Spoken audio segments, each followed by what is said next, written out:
what to do about it? Again, I think the sides are pretty clearly drawn.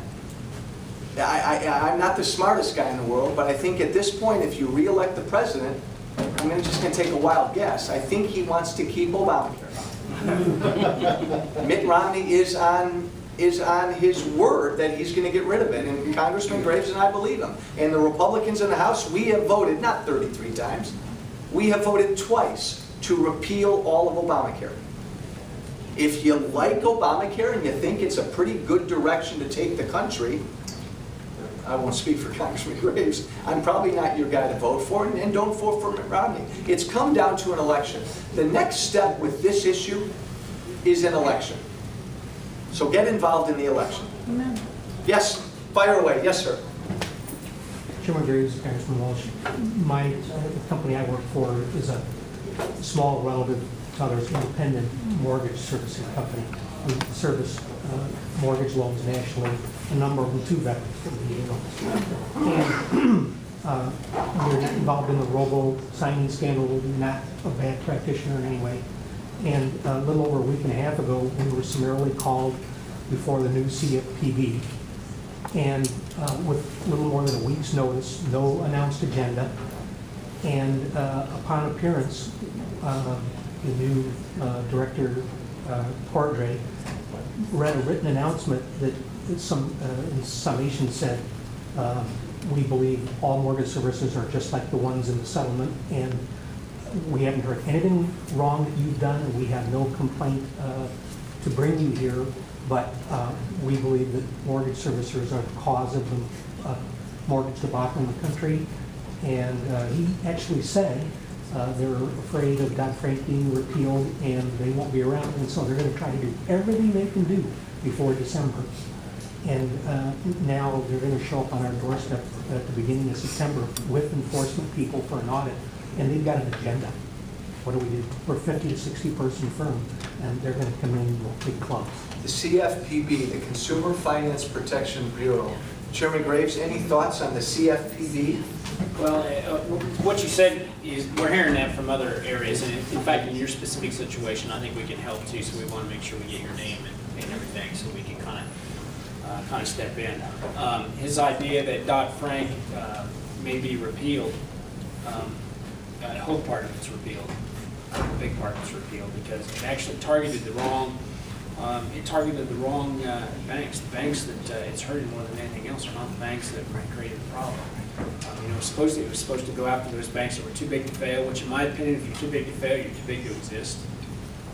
And that's just a simple answer to it, but it ended up hitting the wrong banks and the wrong lenders, to be quite honest with you. But we'd like to help the Small Business Committee. I think we can help you specifically with your issue, but we're hearing that from, and what they're doing is trying to protect their job. That's what they're trying to do. They're trying to generate work to show some sort of an existence. I guess Paul, make sure. Paul, jump in. Well, I was also going to mention that. And by the way, Paul is on the small business staff. Go. I was just going to add that on Wednesday we actually have Mr. Cordray coming before the Small Business Committee. So that's actually a good issue because we have him directly. What we're trying to do lately at the Small Business Committee is bring some of these government officials before our committee, hold them more accountable for some of the actions, question them, listen, learn on what they plan to do, because a lot of the things they're doing are in the dark. We'll make files with you after this. And make sure we get your information. We can get a question or two to ask him. Timely question. He'll be in front of the committee this week. Yes, sir. Stand up and be as loud as you can be. Oh yes, No, that's too loud. He doesn't need a mic. Don't need a mic. I don't need a mic. Okay. Since 1970, I'm in a business. First Indian to start in Chicago area. What kind of business? Real estate business. After that, we have gone in a manufacturing, new development, retails, all kind of business, hospitality. And last 4 years, this tsunami have really destroyed our family. I have almost about a dozen members in a family who are small business owners, and huge business we have. Biggest problem everywhere we run into or turn our back is, as you just mentioned in the beginning, we don't have experienced people in Washington, and they knows everything. So where I have worked with them constantly, politically, I have told many of my colleagues, either Democrat or Republican, senator and congressman and governor and all that, please listen to us. Don't have your staff tell you what rules should be, because they are your employee and they want to retire rich. That's all they will tell you. If you want to know good things about the business, you come to us. Right now, we are suffering maturity default. Even if you have the loan and making the payment, but your loan mature, you pay us or you are in default. Can you renew? We can try, but no. Reason, they will come and tell you later on, your property cannot appraise to sustain the loan what you have. Now, this is, they knows very well, their bank cannot even sustain what books they have. Who helps? Uncle said, you guys help from the Washington. Why we cannot get this kind of help? Our really small business people, all who are here, they are getting destroyed. Pretty soon, we have this 40 to 60 billion a month trade deficit. Will go more up. So far, last 7, 8 years, 9 years, is playing between 40 to 60 billion. But pretty soon, it's going to go more up. Himself, myself, we are in circuit board business and many other electronic also.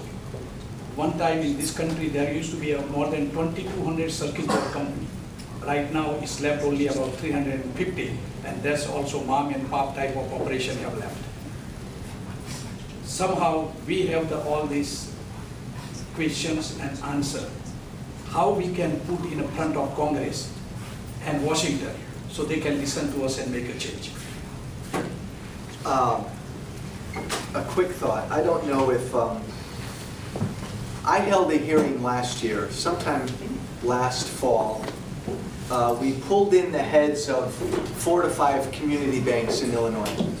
Because what we had heard over and over from small businesses, nobody's lending anymore, nobody's lending. And primarily small businesses get their financing from small and community banks.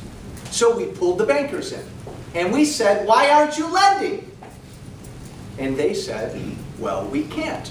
Government has tied our hands. And they went down the litany of Dodd-Frank and boom, boom, boom, everything else.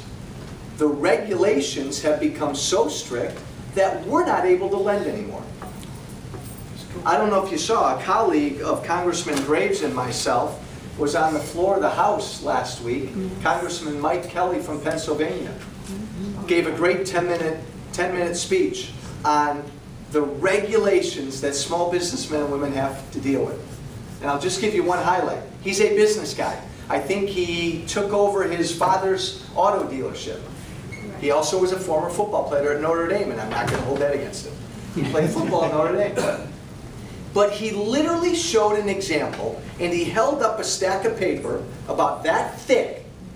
He is has an auto company, a car dealership in a small town. He's been in this car company for years. His community banker is his neighbor, friend, drinking buddy. But to be a qualified buyer now, he had to fill out 1,100 pages to prove he's a qualified buyer. Now, again, I don't know if there's anybody in the room that doesn't think government needs to do some regulating, right? But boy, it sure sounds like when we talk to businessmen and women, we have swung that pendulum so hard now. We're putting regulations on top of every industry, and now we're putting regulations on top of banks, and we've made it impossible for them to lend to their neighbors. Craziness. Thoughts, issues, questions? Right here. My name is Ed McGlade. Welcome. I've been in business since 1979. I started a small light construction company. I started with 30 men. I'm down to 2 men and a dog. And I think the dog is a Democrat. No, wait. What kind of dog? Well, that's He's typically collecting his pension. free out free food, free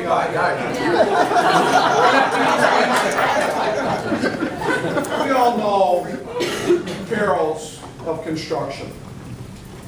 And this is really our last blue-collar, big blue-collar creator in our country.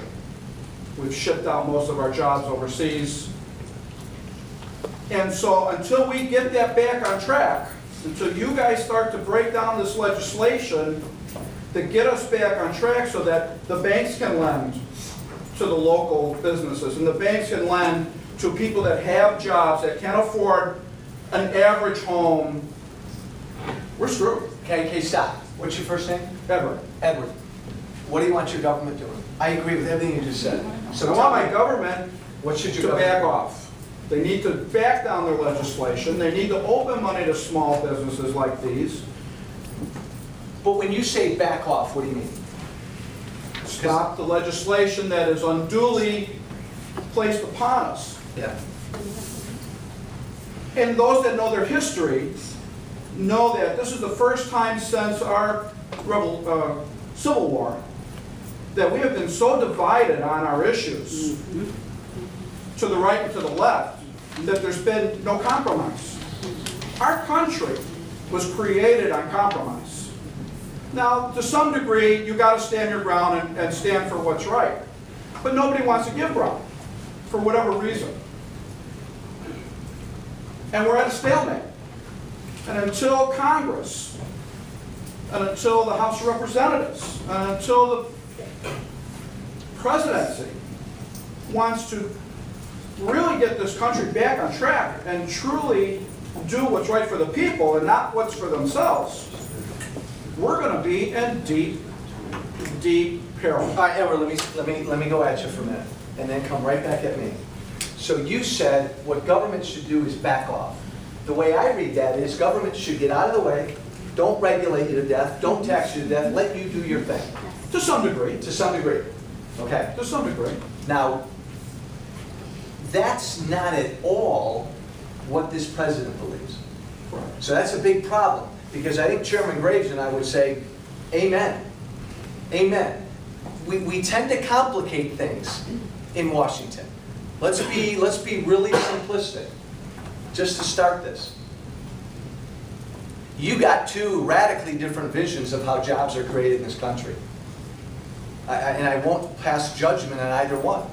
President Obama genuinely believes that Washington creates jobs. End of story. I didn't start my business. End of story. I didn't start my You business. didn't start that. Somebody else did. I'll do you one better. You didn't put this shirt on this morning. Somebody put that shirt on. My wife. But no, I mean, we chuckle and laugh, and some of us were surprised with what he said a couple weeks ago. You didn't build that business. Why are we surprised? This is truly what he believes. Respect that belief. Absolutely. And disagree with it, because I will speak for myself and I'll speak for Chairman Graves. Hope I don't get in trouble when I'm speaking for my chairman. We don't believe Washington creates jobs. But by the way, if you believe Washington creates jobs, policy follows from that. You're going to borrow $1 trillion and you're going to try to stimulate the economy, which is what he did. Well, that's a whole other issue.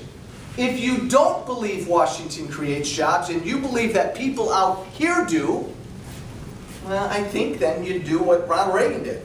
Remember, Reagan and Obama both came into office with a big old pile of you-know-what on their desk. They each decided what to do with that mess. Obama said, government creates jobs, I'm going to stimulate the economy, I'm going to borrow $1 trillion. I'm going to put government in charge of everything, and I'm going to put government on top here. What did Reagan do? The exact opposite. We got a big mess. We need to get the economy going. I think you create jobs. I'm going to cut taxes and deregulate. I'm going to get government out of your hair.